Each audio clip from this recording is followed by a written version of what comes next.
Welcome to the greatest podcast in sports betting entertainment. My name is Tanner Kern, certified G bonafide stud, and you can't teach that. And this right here, this is Braden Burcham sitting in for G Money Grant Mitchell, and you can't teach that. Bada boom, man, the people in the room. Braden, how you doing? Doing great, Tanner. It's been a while since I've been on one of these, so I'm happy to fill in for Grant, and let's talk some ball. Yeah, definitely. We got a lot of NFL to talk about. We got MLB happening right now. I'm hoping the Red Sox can get the job done tonight. I don't know. You have any leans on that game? Yeah, I like Boston tonight. I just think the Yankees are going to Yankee at home, so and it'll be funny when they do. So. Yeah, and when you guys are listening to this is coming out on Friday, so you'll actually know what happened there. And if the Red Sox don't win, I'll be very upset because I'm a big Red Sox fan. At least you guys are in the playoffs, though, right? It could be worse. You could be a Cardinals fan. So yeah, but you know what? You guys were actually pacing for a lot of wins at one point too. I know you remember you told me you took the under, but you were pacing pretty high there for a little bit, like middle of the season. No, we were, and it's crazy when you look at Cincinnati. They sneak in, and we were only like 3.5 games behind them, I think. So it's crazy looking back. Like if we sweep one series there, I mean, we get in, but. We'll see. We got a rebuilding year coming up, clean the house for management. So we'll see if we can turn it around. The Mets meltdown was crazy. I don't want to watch the Reds play the Dodgers in the playoffs. I'm sorry. I don't want to see it. I want to watch the Mets play the Dodgers in the playoffs. That series would have been so much more exciting. Well, I was joking around. I put out a video last night. The Dodgers are literally playing a JV high school team right now. And I think it's going to screw them over, in next round because they're not being challenged right now. So we'll see. Yeah, they look pretty good. I mean, they're going to be tough to stop no matter what. And Philly always tends to just fall apart in the postseason. Like that's what we've come to expect from a good Phillies team with Bryce Harper. But it was a interesting game last night. I actually live bet the Reds when they, right before they had the bases loaded. So like they were plus 440. They get the bases loaded down to run. I'm like, okay, I'm in a decent spot here, like feeling okay. Don't get a single run in with the bases loaded. I've seen too much bad baseball. Cedar Rafaela not getting a bunt down for the Red Sox in game 2. Jarren Duran dropping the ball in the outfield. The Reds, the entire Reds team pretty much, they all suck. It's just bad baseball. I see it in college football. I see it in the NFL. These guys now in college too, they got no excuse. They're paid big money. You don't drop the ball. Don't fumble the ball. It's the bottom line. Yeah, 100%. I actually, when Teoscar dropped that ball last night, I actually went in my sports book and I saw the Dodgers were minus 110, and I could not believe it. So I jumped on that, hoping they could put up some runs. Littell, I mean, he's not very good. I think he has an ERA of close to 4. So I was hoping that the Dodgers could score early, and they answered the next inning. So ended up working out. Yeah, definitely. So we're talking NFL as we usually do on the podcast. We may pipe in a little college football at the end, potentially get a few best bets if Braden has them, because I know he's a big college football guy there. But primarily NFL today on the podcast. We picked out about 5 big games to discuss. Before we get into that, though, make sure you guys check out WSN.com, the World Sports Network. Get all your picks and promo codes and articles and content on there. And then also subscribe to the podcast, Ride the Line. We are here every Tuesday and every single Friday. Also have clips coming out throughout the week. So make sure you guys smash that subscribe button, like the show. We really appreciate it. Braden, we're going to start with the Texans and the Ravens. I think this is a really interesting game just because of the fact that like CJ Stroud, I don't know how you can get worse than CJ Stroud has been from year 1 to year 3. Year 1, we think he's a god. Year 2, he's it's a sophomore slump. Year 3, he's terrible. When you look at the Ravens, though, right now, you got Lamar Jackson not on the field. We both talked about before. We think he tapped out. We don't think he's actually hurt. And you have a situation where the Ravens just can't play any defense. So first off, what are your thoughts on CJ Stroud in year 3? Well, first of all, looking at this game before the season, I did not think both of these teams would be 1-3 coming into week 4, but we all know with injuries how that works. But I am not impressed with CJ Stroud. I think he is at best an average NFL quarterback. Now, that being said, for the sake of this week, the Ravens are rolling out Cooper Rush, who is not necessarily a good quarterback as well. So I think this game is disgusting. I would not bet it. But for the sake of the show, we'll talk about it. Both teams, like I said, 1-3. They're both 1-3 against the spread as well. If I had to take a pick in this game, I would probably go with the home team, but I cannot put my money on Cooper Rush. Yeah. Now the spread was 7 originally in favor of the Ravens. They're now a 1.5 underdog. That was before we knew the situation with Lamar Jackson, all the injuries and everything. Looking at this game for me, I think it's one where I like Houston.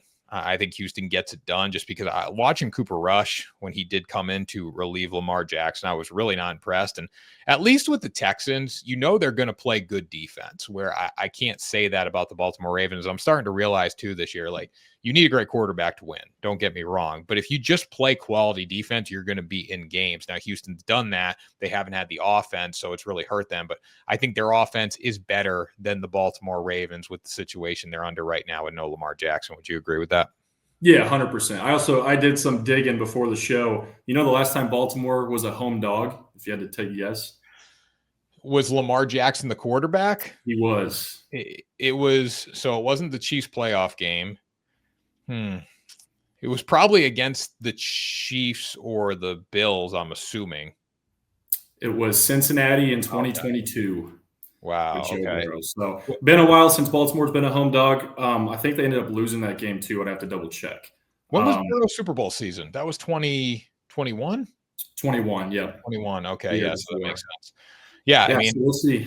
Yeah, we'll see. Home dogs there. So I'm on Houston. I think Houston gets it done, but I have no confidence in this bet. I think it's good value though, because CJ Stroud has to be better than Cooper Rush. Even though we look at all these backups last year, though, Cooper Rush is a guy who played for the Dallas Cowboys. Thought he was a legitimate backup. Same thing, Jake Browning for the Bengals. Like, what is he? He's gone from hero to zero basically with how he's a backup quarterback. And so many injuries this year too, man. Have you noticed that? Just so crazy. Many injuries. It's insane. Yeah, it is crazy. Yeah, I mean, quarterbacks alone, we've had Lamar, Burrow. I mean, those are two of the top 5 guys. Who else? We've had James Conner, the lead back in Arizona. I mean, it seems like everyone. Tyreek Hill blew his knee out. Malik Neighbors, that was one, right? Like, so many injuries. So it's been crazy to see. Braden, let's talk some props in this game here. What are you looking at? Yeah, so I cooked up an anytime touchdown lay. You can take these straight if you want, but some of these are a little juiced. I got Derrick Henry, Nico Collins, and Woody Marks. You can get 9-1 on that. With Woody Marks, he is the shorter favorite than Nick Chubb. I think he's getting most of the goal line carries right now. I think Houston trusts the rookie, so I threw him in there for the juice. I think this is Nico Collins' breakout game. There's a reason. I looked it up. He's averaging 65 yards per game, and his prop set at 79.5. So obviously Vegas expects him to go off against that Baltimore defense, who is pretty much a JV football team at this point. They're rolling out guys from left field. And then with Henry, he scored in 3 out of 4 games, so I think he'll keep it up. A lot of people are hard on him with the fumbling issue, but I do think he will find a way in the end zone. If CJ Stroud does not throw for 210.5 yards, it's going to be my favorite prop in the game. If he doesn't throw for 210.5, you might as well fire him. Like that. Yeah. That's kind of where I'm at with this. The Baltimore Ravens have the worst passing defense in the NFL. They're not going to solve their defensive issues this week. It's just not going to happen. Where you look at the Texans, they still have weapons on that side of the ball. Like Nico Collins, not a certified number 1 wide receiver. Like, in no world should he be a number 1 wide receiver. But right now, he is for the Texans. So they still have to add some weapons for sure, I think, in the future. But when you look at CJ Stroud, if he can't throw on this Baltimore defense, I think this team might as well give up for the rest of the year, Yeah, no, that should be a slam dunk. I don't know what that number is set at, but he should easily have 300 passing yards this week. So if you want to take an alt line, let's get cute here for a second. 300 plus yards plus 700. CJ Stroud on the season so far. What's his high on the season? He's putting up like Cam Ward numbers, basically. Yeah. 188, 207, 204, 233. So he's been around 210.5 for the past 3 weeks, and they don't think he's going to hit it, become close this week. Like, that's 7-1 is insane on that. Yeah, 7-1 for 300 plus is insane. But even the regular prop at 210.5, I mean, he hit it against the Titans. He was close against the Jags, missed by 7 yards, and then he missed by 4 yards against the Buccaneers. And I'll tell you what, the Ravens passing defense is the worst out of those units by far. It's terrible. And Mahomes, honestly, his stats have not been the greatest the last couple of seasons. We all know that. And he still ended up right around, I think he ended up with 284. So I think Stroud can have a similar performance there. Yeah, so you're a Chiefs fan, and we're going to talk about the Chiefs a little bit later in the show, but you actually got to see the Chiefs play the Ravens, or you witnessed that, or you saw it from a Chiefs fan's perspective. Like, did you think at any point in that game Baltimore was like a threat to come back, or you knew Kansas City was cooking? No, I mean, it's set the tone. The first drive was Xavier Worthy with that big 60-yard sweep. Xavier Worthy makes a huge difference in the Chiefs, not only when he's being or throwing the ball, but you have to double team him with his speed. So he makes a huge difference. I think when Rashee Rice comes back in 2 weeks, they're going to be even more loaded. I'm not going to say the Chiefs are fully back because it's hard to ignore the first 3 weeks. That being said, though, it was good to see them actually play Chiefs football. So yeah, definitely. So we'll talk a little bit more about the Chiefs later in the show. Again, Braden's a Chiefs fan. He goes to a lot of games, so we're going to get good insight on that one. Moving into our next game here, we got the Broncos and the Eagles. Broncos coming off a win over the Bengals. Eagles coming off a win over the Buccaneers. First off, I want to talk about the A.J. Brown situation with the cryptic tweet. We really haven't heard much about it since that day. Him tweeting out whatever he tweeted, how he's just going to like basically give up on the team, blah, blah, blah. If you guys haven't seen it, go Google it on Twitter. It's dumb. I can't get over that. Again, I'm going to go on a rant here. You're getting paid $30-something million a year to play football. You just won the game. The ultimate purpose is to win the football game, and you're complaining. That's crazy. It's unreal. And it's an ongoing thing with A.J. Brown every single year. I feel like this happens once every year. And I didn't see the tweet. I just saw everybody talking about it on social media. I actually saw a video of A.J. Brown and Devontae Smith coming off the field, and they look like they just got blown off the field 60-0. So like you said, these guys get paid way too much. At some point, you got to care about wins and losses rather than production. A.J. Brown's got to figure it out. No, and I understand it too, to a degree when we're looking at, you obviously want to catch the football. That's the bottom line. But the purpose is to win the game. You just won the Super Bowl last year. They went through this last year, unless this is like the WWE and it's scripted and we're trying to get these like crazy storylines in. I don't know. But the fact that he tweeted that out before even getting on the plane to go back to Philly, like I wouldn't want to tweet that out and then sit on the plane to go back. But it's professional sports. In the end of the day, when you're a receiver making $30-something million a year, you're not going to get traded. You have the coach can't really discipline you. What are they going to do? Yeah, 100%. And I get it. At the end of the day, your performance is going to affect how much you make. But this is a guy that came over from the Tennessee Titans. This is the best possible situation for him. He's on a winning football team coming off a Super Bowl. So, I mean, there should be no complaints if you're A.J. Brown. Yeah, I mean, just won a damn Super Bowl. He's made, let's see, career earnings. He's made $91 million. He's scheduled to make $29 million next year, $21 million the next year, and then back down $2.6 million and $2.6. So the next 2 years are the big years, or the money. That's the guaranteed upfront money. But yeah, just dumb football. So I have this thing usually where I kind of bet A.J. Brown to make some plays right after he usually complains. That's kind of where I've been at the past few years, and it's worked out well for me. So would you be high on A.J. Brown coming this week against Denver Broncos? I know they got a good defense, or not? I would probably stay away. This is probably not a prop game for me just because you got two of the best defenses in the league. If I do tap into anything, it'll probably be a couple unders.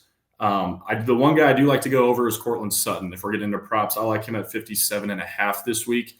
Denver's going to have to get him the ball. He's the only one there. I'm a big Cortland Sutton guy. I actually just traded for him on my fantasy football league. So he's averaging almost 70 a game, prop set at 57.5. So I'll take him there. And then I do like an under as well, Saquon. He's really, I think he's gone over once his total this year. He's kind of disappeared. And I don't know if that's teams just honing in on him or what. But his prop set at 80.5, and he's putting up 60 a game right now. So I'll take his under against that strong Denver D. Yeah, Saquon's really been interesting because, his season line was set at like 1,500 yards, I believe. Yeah. Coming off the big season. And he's on pace to do about 1,100 right now, I think. Maybe even less than that, just with how he's carried the football this year. But teams are keying on him so much, you would think that it would open up the passing game for Jalen Hurts. You would think teams are just loading up the box, which they are. A.J. Brown would get open. I don't know what it is. Is the play calling? Is it the fact that, it's not the fact that Jalen Hurts sucks. That's the one thing I will say. I am a Jalen Hurts believer. It's not that, but they just can't seem to get the ball to their receivers in space. And that makes no sense when you got A.J. Brown and Devontae Smith. That's one of the best 1-2 punches in football. Yeah, no. And then I guess we have to talk about him throwing for 0 passing yards in the second half last week against Tampa Bay. I don't think I've ever seen that. But I'll say it as we get into our pick. The Eagles kind of remind me of the Chiefs of last year. They're not really doing anything spectacular, but they're finding a way to win, and that is Jalen Hurts football. Yeah, definitely. So the spread's 4.5 in this game. Denver really has not been impressive on the offensive side of the ball. I mean, I know they had the breakout last week against the Bengals, but that is the Cincinnati Bengals. It's not a high-powered team in any way right now, especially without Joe Burrow. On the flip side, Philadelphia, they've been winning. They have not necessarily covered every game, right? Big comeback win over the Rams, which I will not count that as a cover. I will not count that as a cover. They did cover against the Tampa Bay Buccaneers, but they don't put their foot on the gas. That's the problem. They're lethargic at some point in the game, and it's cost them nearly multiple times this year. How would you attack the spread in this one at 4.5? And my gut says take the Eagles, but I don't trust them to take care of business if they get up in a game. No, I agree with you. I bet this game on Monday. It opened up at 5.5. I thought that was way too much. So I have it at 5.5. I would probably play Denver to 4.5. I see this being a game, typical Eagles. They're going to win, but not cover. If the Broncos are going to be the team that we talked about before the year, win the AFC West, make a playoff push, it starts this week because they're 2-2, digging themselves out of a hole. They've allowed Kansas City to catch up to them. So I think this is a huge game for Bo Nix and Denver. Like I said, I bet it at 5.5. I would probably take the 4.5 as well. The Eagles probably went on a late game field goal, in my opinion. Yeah. No, I think that's a smart play by you. I think Eagles field goal. I think 4.5 is a little too much. I am afraid though of the Bo Nix offense. The Bo Nix offense just scares me because it's not there right now. And I thought Bo Nix last year was going to be this rock star this season. We do see the sophomore slumps at times. But what's your thoughts on Bo Nix overall? What are your thoughts on him moving forward in the NFL? I was very high on Bo Nix before the year. He has dropped in my rankings. And I'm not necessarily saying he's a bad quarterback. I do think he will be fine. This Denver team will be fine. But he really hasn't figured it out yet. Cortland Sutton really is the only guy they have there to throw the ball to. I guess Mims has caught a couple deep balls. But I do think Bo Nix will be fine. It's really hard backing him at this point in the season with them being 2-2. But I do think this will be a little coming out party for him. I'm hoping. So we'll see.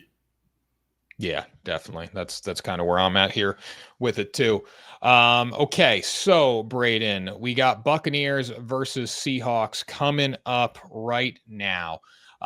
So with the Buccaneers, tough loss last week. Was not a game that they were really in, but showed a lot of promise, found a way to fight back, which was great to see.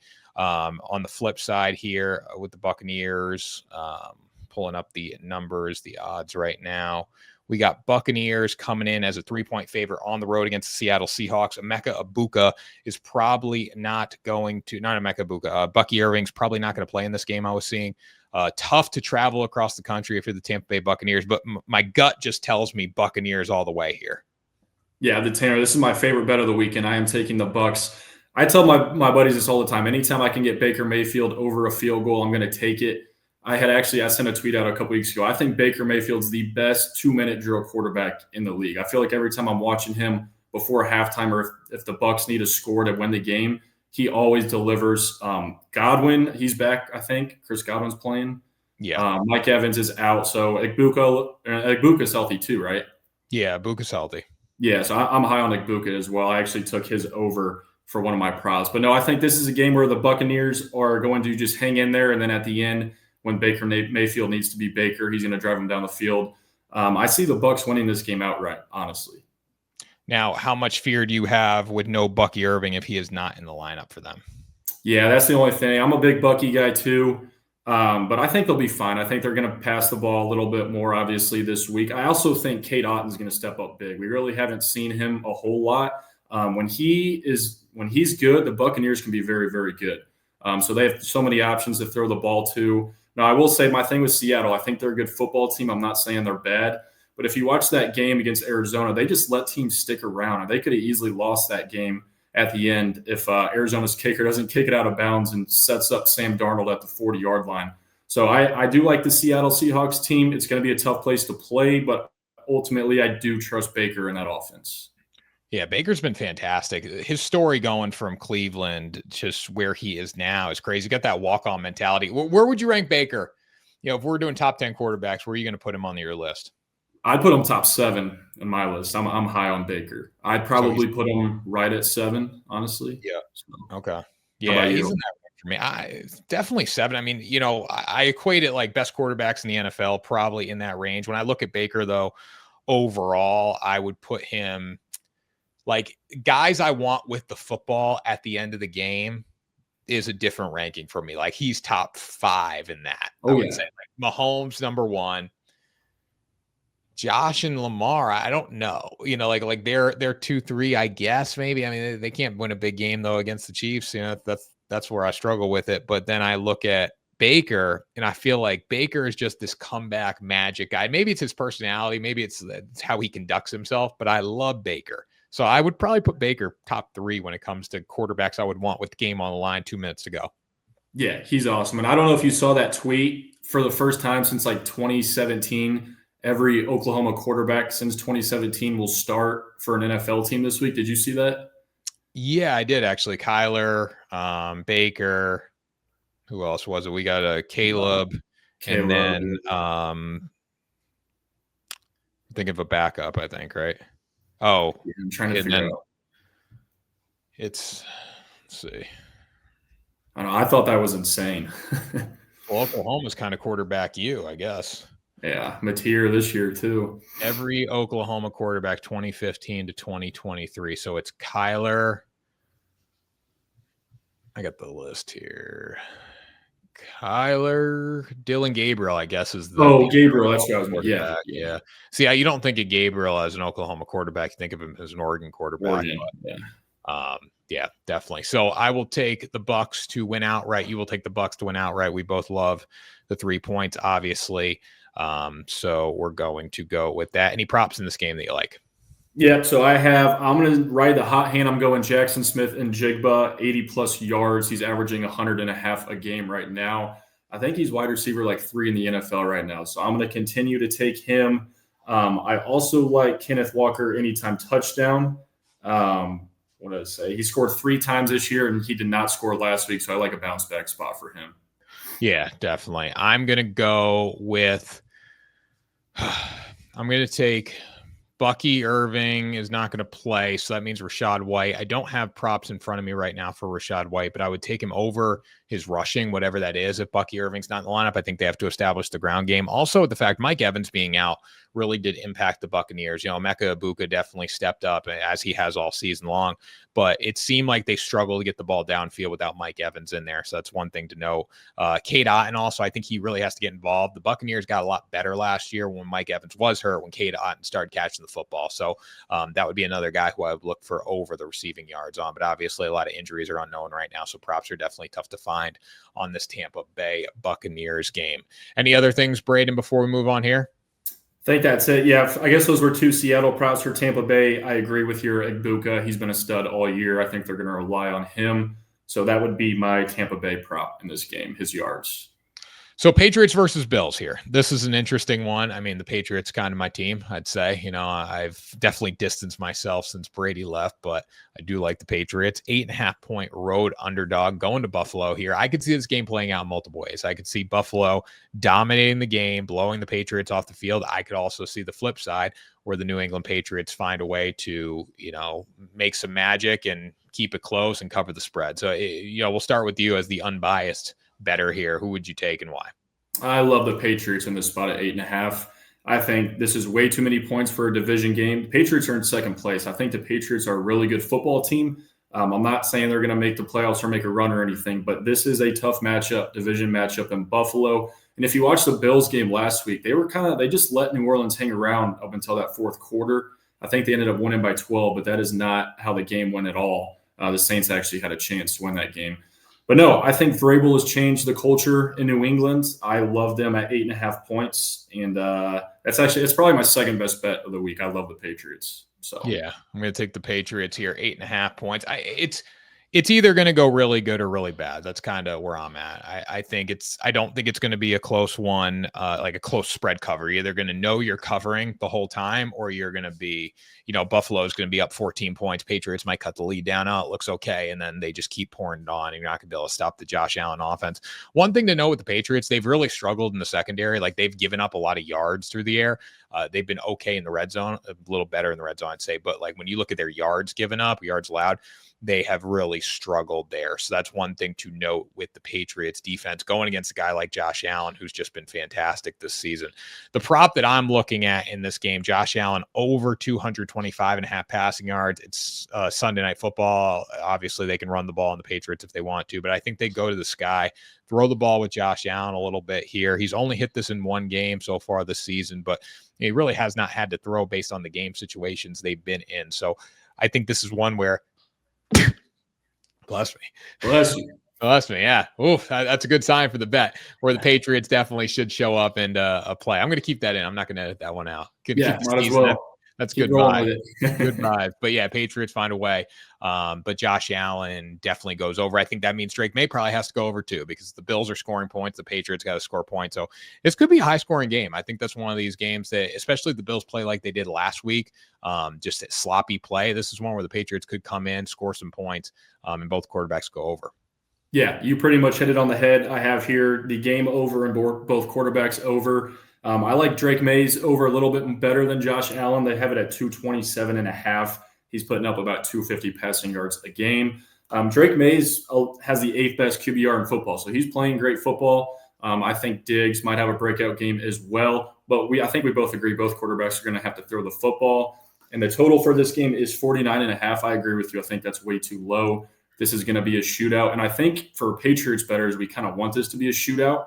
That just means New England's kind of matching Buffalo. So that's just where I'm at there. I think we agree with both quarterbacks going over. And I do have an under in this game, James Cook. He's gone over every single week. And because both quarterback, I have their over, I'm going with Cook's under. Now it is kind of low. It's 77.5. But kind of for the reasons I just said, I think this is going to be a quarterback game through the air. And so, yeah, I'll take the over as well in the game at 49.5. Yeah, something to look at, too, with James Cook. He can catch the ball in the backfield. So if you don't like the rushing yards, what would you say about like over 50.5 on the receiving yards? Yeah, I love that. I love that. That seems like a really, really good line. James Cook. Or even his receptions, if you can get like a 1.5 or 2.5. I don't know if it's going to be that low, but he had 58, 3, 10, and 18. So I love 15.5 there for James Cook. It's hard, though. You just don't know what you're going to get. But this is a guy, if you set him up right out of the backfield catching the ball, like it's basically a glorified running play. So, he can make plays in space and all that. And, he's done that this season. Again, I see this one being closer to the Ravens game. I don't think it's going to be 41-40 Bills Ravens, but it's going to be a situation where we might get, 20, 30, 31, 28. One of those kind of works games. For me. Hit the over hits, the scores go up, and the props definitely go up as well. Any touchdown scores like in this one? I did not list any. Probably I like Josh Allen. It's probably juice minus 150, 160-ish. It seems like he scores every week. But outside of that, I did not have any. Do you have any?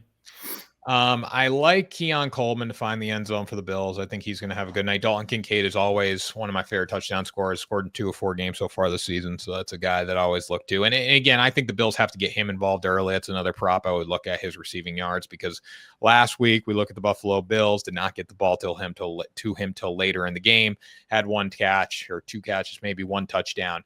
So definitely got, the offense did not look good last week. And I think Kincaid getting the ball early will help that. But for the New England Patriots, Travion Henderson, I like him plus 230. That's a really good line considering he can catch the ball in the backfield. I think they're going to be in a position to score. So getting a running back like that for plus 230, I'm done with Ramondre Stevenson. Stop fumbling the football. So I will go with Travion Henderson for sure. No, I like that. I think another guy to look at is Shakir. 2 times this year, he's caught, I think, a 40-yard touchdown. So if we want to look for explosive plays, I think Shakir is the best option there. But no, I agree with Coleman. I think that's good value. I drafted Travion Henderson this year, so I'm hoping he figures it out soon. But I think he's going to get more of a role now with Stevenson's issues in the backfield. So. Mac Hollins plus 700. Not bad. Mac Hollins got 2 touchdowns this year. That can't be right. Mac Hollins. He's only getting one reception a game. That's surprising to me. Yeah, that they can't get him the ball. Because, he had a decent year last year with Buffalo. I guess not. 378. I think he's just so weird that he maybe think he's doing more than he is when you look at the numbers. No shoes, baby. Yeah, maybe he's just a little weirder. I don't know. But damn. That's got to be it. So that's something to look at there. Matt Collins plus 700 against his old team. Maybe they'll try to find a way to get him in the end zone. He only spent 1 year with Buffalo though, so he's a journeyman at this point, and he's probably at the end of the career. Okay. Anything else on this game before we move into your team, Braden, the Chiefs and the Jaguars? Let's do it. I think we agree pretty much on everything on that Pats Bills game. So we're either going to make a lot of money or lose everything. So definitely. So tell me why the Chiefs are still a legitimate super team and can win a Super Bowl this year, or tell me why they suck and are trash. My favorite quote I love to use is "The Chiefs is still the Chiefs" from Pat McAfee. Shout out McAfee. I think Xavier Worthy just changes his team completely. We all saw last week, even when he's not involved, the defenses are having to worry about him, which frees up guys like Tyquan Thornton, Travis Kelce, honestly. And I was having this talk with some of my buddies today. If that's how the offense is going to look, I don't think Kelce needs to have a super year by all means. If he can get 5 catches for like 60 yards like he did last week against Baltimore, come up clutch in a couple third downs, I think that's the key to this Chiefs team. So honestly, I'm not worried about Travis Kelce there, but kind of like we were talking about before the show, when Rashee Rice comes back, I just think we're going to see spurts of that 2021, 2022 Chiefs team where Mahomes is just throwing the ball down the field to Rice and Worthy, and they're just more explosive. So I think Mahomes' stats are going to be more impressive this year when Rice comes back. But no, I don't want to say the Chiefs are fully back, but it was good to see against Baltimore that there were some spurts from that 2022 team. So do you see them going to the Super Bowl this year? That's tough. So before the year, I bet Buffalo to win the Super Bowl because I think Allen's he's got to get one. If Mahomes never existed, I think he already would have maybe 2 or 3, at least one though. I wouldn't say Super Bowl quite yet because there are still some issues on the offensive side of the ball. The defense has actually looked great. The defense has impressed me, but I'm not going to overreact. I know Baltimore was missing half their team on defense, so we'll see what the Chiefs can do Monday night against Jacksonville. This should be a good game. Jacksonville coming off a big win to the 49ers, so I think the Chiefs will definitely be tested again this week. Yeah, I'm not ready to say that the Bills are going to win the Super Bowl. I'm not ready. There's a reason that Josh Allen and Lamar Jackson have not won a Super Bowl so far. There's a reason for it. They cannot beat the Chiefs. So I look at Josh Allen going on the road to Arrowhead. Is he going to get it done? And I can't say that he is, even though he has the better team. Like we've been saying that about the Chiefs this year, said about the Ravens, said about the Chiefs struggled early on, but the Ravens game at least, and I know they were all injured, but Lamar just can't beat Patrick Mahomes at Arrowhead Stadium. He can't beat him in general, but he really can't beat him in Arrowhead Stadium. Josh Allen has never beaten Patrick Mahomes in the playoffs. So there's just so many things pointing to me saying that the Chiefs, as long as the Chiefs are in the league, Josh Allen and Lamar Jackson aren't going to do anything. Yeah, no, I agree. And I love it every year because everybody, all the experts, quote unquote, they're like, oh, this isn't the Chiefs year. Josh Allen or Lamar is going to get them. But if you look at the numbers, it's unreal because when it's time to play football in the playoffs, Mahomes will not lose. And I know I'm a Chiefs fan, I'm biased, but I mean, it's simply like Lamar, he's 1-6 against Mahomes. That's insane. You can't even call that a rivalry or anything. And then Allen, I don't know. I don't have the numbers on me with him, but he hasn't been able to beat Mahomes either. So I'm still confident in that. The Chiefs may look a little off or so-so right now, but I have full confidence in Mahomes come playoff time. Josh has owned him in the regular season, but in the playoffs, has owned him. And, but Josh's numbers, I don't think, and again, I have to look at this up, but Lamar's numbers have been bad against the Chiefs. Josh's numbers have not been bad. He just hasn't been in a position to win it in the end of the game. It's that simple. So I have more faith in Josh and the Bills probably getting it done over the Ravens because it always seems like big game Lamar Jackson. He's not a big game quarterback. And I hate that people try to act like he is because he's won MVPs. I look at Super Bowls. And the Ravens have had teams that should have won the Super Bowl under Lamar Jackson. They just haven't been able to do it. I think back to the year the Chiefs won the Super Bowl in Vegas, so 2 seasons ago, the Ravens hosted them for a playoff game. They were that line was up to 4.5 point favorite for Baltimore by kickoff, and the Chiefs just whooped them because the Ravens couldn't do anything offensively. Yeah, for sure. And like I said, the Chiefs is still the Chiefs. We'll see come playoff time. Like I said, we're going to be tested again this week, but all the division games in the AFC West, they're going to be tough because seems like every year we drop a game to Denver and the Raiders. So, I mean, that's going to change some things. But I did think, I don't know your thoughts on this. I thought the AFC West was going to be so much better. I know we're only 4 weeks in, but I thought it had a chance to be the second best division in football. So we'll see. Like I said, I didn't expect the Broncos to be 2-2, the Chiefs to be 2-2 at this point. So we'll see. Things can definitely change throughout the year. But yeah, those are my thoughts on the AFC West. Yeah, I think the Chargers, losing to the Giants was surprising. One of my favorite bets, and we're not going to talk about in this game, but I do love the New Orleans Saints this week against the New York Giants. I think Giants are going to be in for a little wake-up call going on the road after beating the Chargers at home. Not saying the Saints are good, but playing in the Superdome in that situation, I think that the Saints get their number there. So looking at the AFC West in general, though, you got the LA Chargers plus 115 right now, Chiefs plus 145. I'd be taking the Chiefs at that point. I know they got the head-to-head win, but you got to think the Chiefs are going to get them in the next one. And then the Broncos, year 2 Bo Nix, we'll see what that looks like. The Raiders are terrible. Yeah, no. So preseason, I actually was being non-biased. I bet Denver. I forget what I got it at, but it was pretty good. And then I took the Chiefs after we started out, after we lost those 2 games, and I got them at plus money too. So I think I'm free rolling there, and unless the Chargers find a way to stay in the race a little bit, but we'll see. We'll see how it plays out. Yeah, definitely.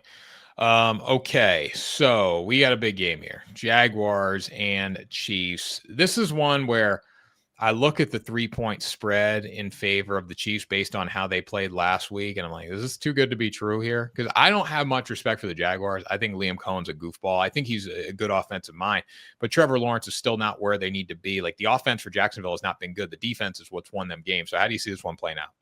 Yeah, no, I agree with you. Brian Thomas Jr., where has he been this year? I mean, that's their best receiver. He has been non-existent. ETN actually has impressed me this year. I was looking at some of his numbers. I think he's gone over 100 twice, and the other week he had 84 or something like that, which that's actually one of my props is ETN anytime touchdown. But I do think this is a game on paper that the Chiefs should win and cover. Now, being said that, I've been a Chiefs fan forever. I know we don't cover these types of games, especially on prime time. I'm not going to bet Jacksonville, but for the sake of the show, I don't think that's a bad bet getting over a field goal. I think this has, 20-20 in the fourth quarter written all over it. Chiefs kick a game-winning field goal, something like that. So I think the hook is big there for solely sports betting. But, if I had to take a pick, I would definitely take Jacksonville plus 3.5. 81% of the bets and 90% of the money is on the Kansas City Chiefs to cover the spread. Monday Night Football, big game here. I would take the Chiefs. I think Chiefs -3 is the move. And again, I agree with you on the fact that they don't cover. So it's probably going to end out a few parlays for me on Monday night. But this is when the Chiefs get in their rhythm. And if the Jaguars beat the Chiefs, we're going to be back to, okay, here comes the downfall of the Chiefs. What they did last week, they need to keep building on that. And this is a game that's served on a silver platter for the Chiefs to win. Yeah, no, we cannot lose this week. Got all the momentum riding on the road. Wouldn't want to have it any other way. So Chiefs need to do what they did last week, get Worthy involved. Actually, I thought the running game, I know Pacheco didn't have a whole lot of yards, I think 50 to 60, but I thought the running game was much better than the first 3 weeks because we had no running game at all the first 3 weeks. It was brutal. Yeah, definitely. Okay, so props for this game, Braden. I'll let you go first. We don't have a ton on Monday night. If you can't find any, that's fine because we're still recording this pretty early. But if you have any props, please, or players to look at, please let me know. Yeah, so I have Worthy anytime touchdown plus $1.55 there. I also have ETN anytime touchdown as well. I think if Jacksonville's going to score, it's going to be through him. He has scored 3 games in a row. And then I have my favorite bet to take on the NFL slate, Mahomes over 22.5 rushing yards. Now, this is my favorite bet because I know our offensive line is brutal and he's always scrambling for those yards. He has not hit this the last 2 weeks, but in week 1 and 2, he had 57 and 66. So I think this is way too low. This is the lowest it's been on the season. So Mahomes over 22.5 rushing yards is my favorite prop. I'm going to go Tyquan Thornton anytime touchdown here. 10 receptions, 182 yards, 3 touchdowns on the season, has scored in 3 consecutive games. Seems to have the trust of Mahomes right now. Xavier Worthy coming back only helps him, I think, just because the fact that you can use Worthy as a decoy to get Thornton open. When they get Rashee Rice coming back, that's a different story. I don't know if we'll be going to Tyquan Thornton for anytime touchdown picks, but right now, at least based on what they've done the past 3 weeks, if they keep the passing game going, which I think they're going to have to use in this game, I think Thornton's going to score. And then also I like that Patrick Mahomes rushing yards prop. I think that's a good one. Yeah, for sure. I think I took that 8 times last year. It went 7 out of 8. So we know he loves scrambling out. All the great quarterbacks, Allen, Lamar, Mahomes, are always scrambling for rushing yards. I always take their overs unless there was at some point in the year, I think 2 years ago, Lamar's was getting in like the 60s or 70s. I think that's when I stopped taking it. But no, if I can get Mahomes at 25 or less, it's like an auto bet for me. So definitely. Well, Braden, anything else to discuss in the NFL before we talk a little college ball to end the show? I think I'm good with the NFL. Let's go into college. All right, so I'm going to throw some pick games at you. Big games you know. I want to get your opinion on them. So let's start Clemson, North Carolina. The downfall of Clemson this season has been crazy to see. They're still 14.5-point favorite on the road, or they're going on the road against North Carolina. What's your thoughts on this game if you had to pick a side, Clemson or UNC? I'm sure you've watched them both. Yeah, so I promised myself I would never put another dollar on Bill Belichick's North Carolina team after that week 1. Got embarrassed on ESPN national television. But Clemson, I had them high this year. I bet them to win the national championship preseason. They are I don't know what's going on. Dabo has got to figure something out. It's hard to win on the road in college football. It's hard to win on the road. I don't know where I would go with this game. I'd probably take UNC plus 14 at home. But that's just my case. Cade Klubnik, I still think he's very good. He's yet to figure it out this season, though. Obviously, their playoff implications are done. But no, I would probably take North Carolina here. Yeah, I'd go North Carolina plus 14.5, as scary as that sounds. K-State Baylor, you've watched K-State at all this year? I have. They are absolutely brutal. And I'm not just saying that because of the shirt I'm wearing. But Avery Johnson and that K-State offense has been non-existent. I'm hoping we beat them this year. They beat us 16 years in a row. So we'll see if that changes. But I think this offense is just awful. I think they're one of the worst offenses in college football. They finally got Dylan Edwards back last week. He looked good after that injury in week 1. Actually, he pretty much quit on the team after the punt return. But no, we'll see if what is that line on that game? I haven't even looked. 6.5 Baylor. Okay. Yeah, Baylor's a good football team. I would probably lay the 6.5 at home with them. I think I've told you before, the Big 12 is wide open this year. Teams are just going to lose when they're not supposed to. Right now, if I had to pick, I would probably go TCU or Utah. I also like Iowa State. But we'll see. I would probably take Baylor in that game. Now, Wisconsin and Michigan. I know Michigan was one of your favorite picks of the week, 17.5 points. Tell me why you like the Wolverines. Yeah, I was actually looking at alt spreads this week because I'm probably going to play up to 28.5 here. I absolutely love Michigan. Bryce Underwood, he hasn't been the Underwood that was advertised, but he still has been really good for a freshman. He's been winning the game that he's supposed to. Coming off a big win, Nebraska, what was that, 2 weeks ago? But no, I love Wisconsin has no offense. Billy Edwards Jr., he's questionable again this week. Wisconsin, I don't know. They just got Jeff Grimes, offensive coordinator this year from Kansas, who's been brutal. They're running the ball first, second, and third down. They have no pass attack. So I just think the Wolverines are going to control the game in the trenches. I think they're going to be able to score easily. So I would play this game up to 4 touchdowns. Michigan, I like Michigan a lot. I mean, you look at what Wisconsin did against Bama, it wasn't pretty. What they did against Maryland wasn't pretty. But it's just a situation where Michigan's much better. And I do think Michigan's not there this year, but in the coming seasons with the team they got, they're going to be really, really good. Interesting game here. This is one I'm very excited about. Probably the game that I can't wait to watch on Saturday, partially because I have a future on the Texas Longhorns to win 9.5 games, which looks pretty cooked right now, in my opinion, because of all the games that have gotten tougher on their schedule since the beginning of the season and the fact that Arch Manning might not be that guy. But you got Texas minus 5.5 in the swamp. Does Texas find a way to win and cover in this game, Braden? Yes, they win by 10+ points here. DJ Lagway has been brutal. I think he's already thrown almost 10 interceptions this year through, week 6? So he has been very bad. Now, I do know the swamp is a tough place to play. Arch Manning has not necessarily looked the greatest. But if I had to pick a spot in this game, I'd probably lay the points with the Longhorns. Yeah, I think I would too. I think Arch is going to start heating up a little bit. And I don't know if you agree with this, but I know it was Sam Houston State. I still think he's in a situation where he's ready to go. Yeah, well, and then everyone was talking about on social media him standing over that guy in the end zone, and everyone had a problem with it. I think he needed a moment like that to where, hey, Yeah. I'm Arch Manning. I'm not here because of my last name. Like, we're here to play football. I know they're playing one of the worst Division I teams in the country, but I do think that kind of energized the guys to get around him. So I agree. I do think he'll get better, and I think it starts here. Like I said, I think they beat Florida by 10+ points. Yeah, I don't necessarily care that he's standing over somebody from Sam Houston State. Like, you got to have that confidence. That confidence is going to breed more confidence and more success.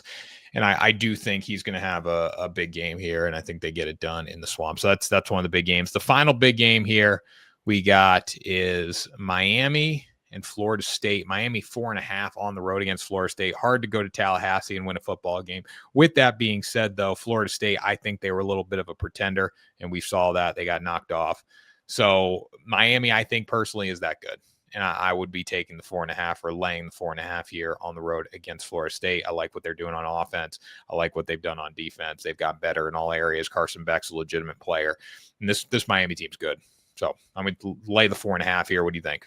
Yeah, no, I agree with you. Carson Beck has really surprised me this year. He was not high up on my list, but he has done exactly what Miami, Florida has asked him to do. I think there's a reason they are 4.5-point favorites on the road. I would definitely lay the points here. But I also like the over 53.5. Tommy Castellanos has played the quarterback position tremendous for Florida State. So we'll see. I think this is just going to be a shootout, though. So, yeah, 53.5, it's kind of high, but I agree with you on the 4.5 with Miami, Florida. I'm probably going to end up taking both, though. Yeah, I just don't know. I don't know if I trust Florida State to score. Like, I know they're physical and I know they're going to bring that intensity, but Miami's really physical on the defensive front.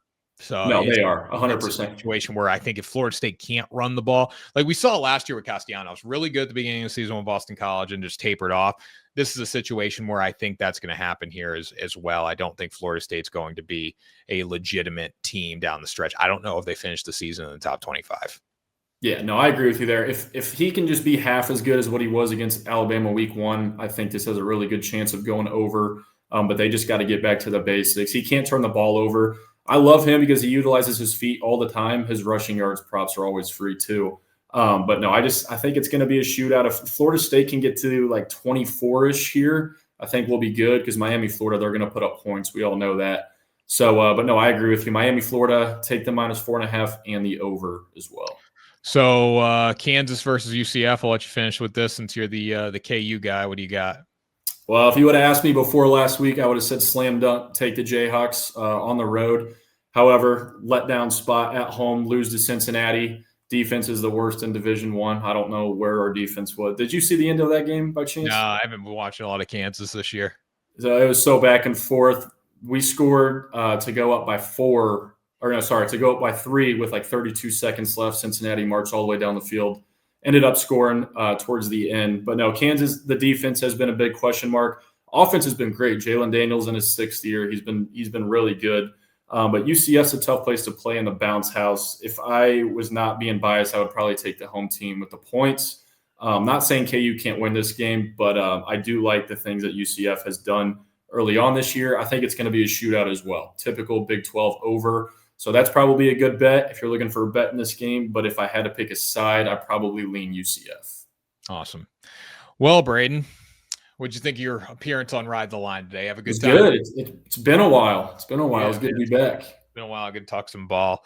We talk some NFL. We talk some college football, guys. If you want to keep hearing that on the show, make sure you subscribe to the channel. New episodes every Tuesday and every Friday. So always have a lot of content, pumping out shorts and other videos throughout the week as well.